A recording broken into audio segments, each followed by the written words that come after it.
You got the grades. Not average grades. Good grades. The kind that made teachers write things in the margins of your papers. The kind that made your parents show report cards to people at family gatherings. The kind that confirmed, early and repeatedly, that you were one of the ones who was going to be fine. You were going to be fine. You were told this so many times and in so many ways that you absorbed it the way you absorbed the language spoken around you in childhood, without deciding to, without questioning it. It became part of the architecture of how you understood yourself. Smart means fine. Smart means it works out. Smart means the future is not something to fear. You are 31 years old. Your account balance is $1,140, and you are one of the smartest people you know. This is not a story about intelligence failing. Intelligence did not fail you. Intelligence did exactly what it was designed to do. It got you through the system, through the exams, through the interviews, through the rooms where being articulate and informed and capable of constructing a coherent argument was the price of entry. Intelligence opened every door it was supposed to open. What no one told you is that the doors intelligence opens do not necessarily lead anywhere near money. They lead to credentials. They lead to salaries. They lead to the quiet, comfortable, slowly tightening trap of being well compensated for your presence, which is not the same thing as wealth, which was never the same thing as wealth, which will never be the same thing as wealth. And the smarter you are, the longer it takes you to see this. Because smart people are very good at explaining why their situation makes sense. Smart people are very good at constructing narratives that make staying exactly where they are feel like a rational decision. That is the first thing intelligence does to you. It makes your own cage feel reasonable. To understand how you got here, you have to go back 7 years. You graduated with honors. The degree cost $67,000 over 4 years, which you did not think about as a cost at the time, because thinking about it as a cost would have required thinking about what $67,000 actually was, what it meant, what it would feel like to carry it forward into a life that had not yet happened. You thought about it as an investment. Everyone called it an investment. Your parents called it an investment. The financial aid office called it an investment. The brochures called it an investment. No one explained the mechanics of the investment. No one sat you down at 17 and walked you through the return profile. No one asked what the projected income from your chosen field would be at year 5, what the monthly loan payment would be against that income, what the net effect on your ability to save and build and accumulate would look like across the first decade of your working life. No one ran those numbers with you. You were 17. You were smart. You were going to be fine. The first invisible truth. Debt borrowed for consumption is a weight. Debt borrowed for a credential that does not produce returns proportional to its cost is a weight with a diploma on it. And smart people carry this weight longer than most, because smart people are better than most at explaining why the weight is actually fine. You are 24. The job pays $52,000. It is a good job. Everyone agrees it is a good job. Your parents are proud. Your college friends text congratulations. The LinkedIn post gets 47 likes and 3 comments from people you have not spoken to in 2 years. It is a good job. After taxes, the paycheck is $2,890 a month. After the student loan payment, it is $2,340. After rent, it is $1,290. After everything else, it is $380. $380. You are smart enough to understand that $380 is not enough to build anything with. You are smart enough to run the projections and see that at your current savings rate, you will have $11,000 saved at 30 and $31,000 saved at 35, and that neither of those numbers is a foundation. Neither of those numbers is freedom. Neither of those numbers is the life you have been quietly picturing since you were a teenager who was going to be fine. You are smart enough to see all of this clearly, and then you do nothing about it. Not because you are lazy, not because you do not care, but because intelligence without a specific kind of financial education produces a very particular paralysis. You understand the problem precisely enough to feel the weight of it. You do not understand the mechanics well enough to know what to do about it. You know you are in the cage. You cannot see the door. This is what no one tells you about being smart. Smart people are very good at acquiring knowledge that the system rewards.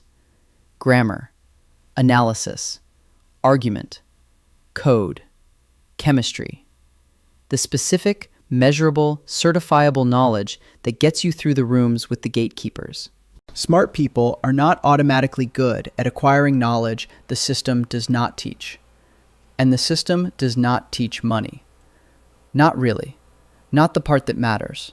Not the part about assets and compounding and the mechanical difference between building wealth and circulating income. Not the part about how the people who end up with money are not generally the smartest people in the room. They are the people who understood a small number of unglamorous, mechanical truths about money early enough to act on them. Those truths are not complicated. They are not intellectually demanding. A person of average intelligence who understands them and acts on them will financially outperform a brilliant person who does not. Every time, without exception. The data is not ambiguous. And smart people find this deeply uncomfortable, because it means the thing they were told was their greatest advantage is not, in this particular game, the most important variable. And smart people do not like being told their greatest advantage does not apply. You are 27. You have been at the company for 3 years. You are good at the job, better than good. You have been promoted once. You received a commendation in a company-wide email that your manager forwarded to you with a note saying, "Well deserved." Your salary is $64,000. You have $8,400 in savings. You have $51,000 in student loans remaining. You have a credit card balance of $3,200 that you have been managing for 14 months. You read about personal finance online. You have read many articles. You have bookmarked 17 of them. You understand the concepts: emergency fund, index funds, compound interest. You can explain compound interest clearly and accurately to another person. You have done this at a dinner party. You have $8,400 in savings. This is the second invisible truth. Understanding a concept and living inside the system the concept describes are two completely different things. Smart people are extraordinarily good at understanding concepts. Smart people can read about compound interest and explain it, and genuinely grasp its mathematical implications, and then close the laptop and do nothing. Because the gap between understanding and doing is not an intelligence gap. It is a behavioral gap. And intelligence does not close behavioral gaps. Behavior closes behavioral gaps. Only behavior. Here is what the behavioral gap looks like from the inside. You intend to start investing seriously next month. Next month arrives, and there is a reason to wait another month. The reasons are always reasonable. The student loan needs attention first. The emergency fund is not quite where it should be. The market is uncertain. You want to understand the options better before you commit. You are smart enough to generate an infinite supply of reasonable reasons. That is the trap. A person of average intelligence with $200 a month going into an index fund and no plan to optimize it will, at the end of 20 years, have substantially more than a highly intelligent person who spent 20 years researching the optimal investment strategy and never quite started because the conditions were never quite right. The market does not reward sophistication. It rewards participation. It rewards showing up with $200 and leaving it alone. And smart people have a very difficult time leaving things alone. You are 29. Something changes. Not dramatically. Not the way films suggest things change. It changes the way your eyes adjust to a dark room. Gradually. Without announcement. You stop reading about money and start doing something about money. The distinction seems small. It is the only distinction that matters. You open the investment account you have been meaning to open for 2 years. You put in $1,000. You set an automatic transfer for $200 a month. You do not research the optimal allocation for 3 weeks first. You pick a broad index fund in 11 minutes and you start. The first month, the account drops slightly. You do not touch it. This is harder than it sounds for a smart person. Because a smart person looking at a number that has gone down generates an analysis. The analysis produces options. The options produce arguments for why intervention might be warranted. The smart person has the cognitive tools to construct a completely coherent case for doing exactly the wrong thing. You do not touch it. You do this not because you have stopped being smart, but because you have finally understood something that has nothing to do with intelligence. The system does not care how well you understand it. The system responds to what you do, not what you know, not what you intend, not what you could explain to someone else at a dinner party. What you do. The third invisible truth. Smart people optimize. It is what intelligence does.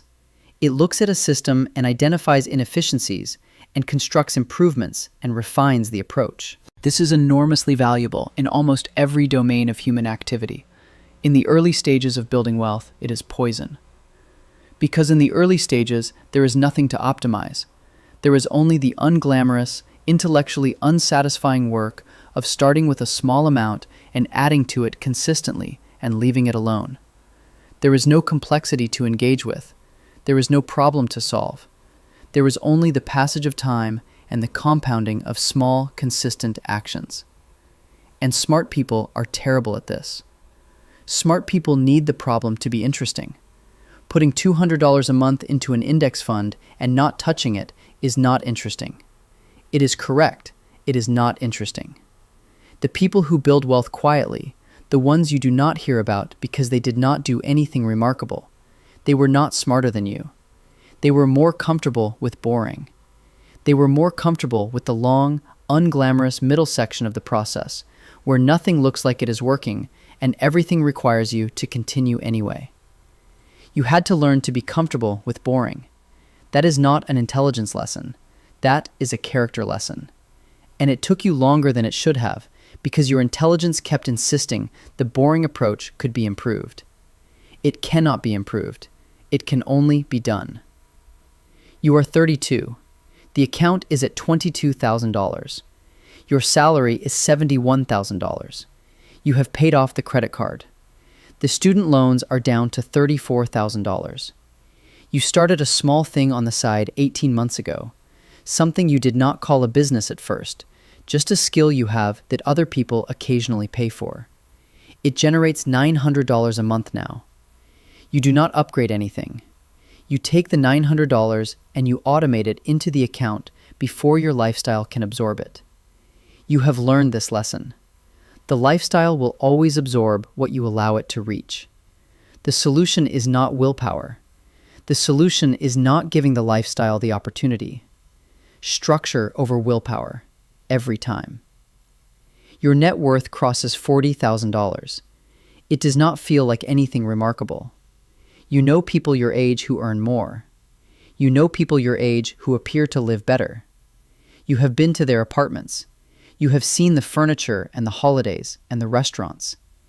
You have also, quietly, started to understand something about appearance and reality at this level of money that you did not understand at 24. Appearance is purchasable on credit. Reality takes longer and shows less. The people who look wealthy at 32 and the people who are building something at 32 are often not the same people. And from the outside, the distinction is almost impossible to see. From the inside, it is the only thing that matters. The fourth invisible truth. Intelligence makes you very good at appearing competent, at signaling the right things in the right rooms to the right people, at presenting a version of your life that reads as successful to the people around you.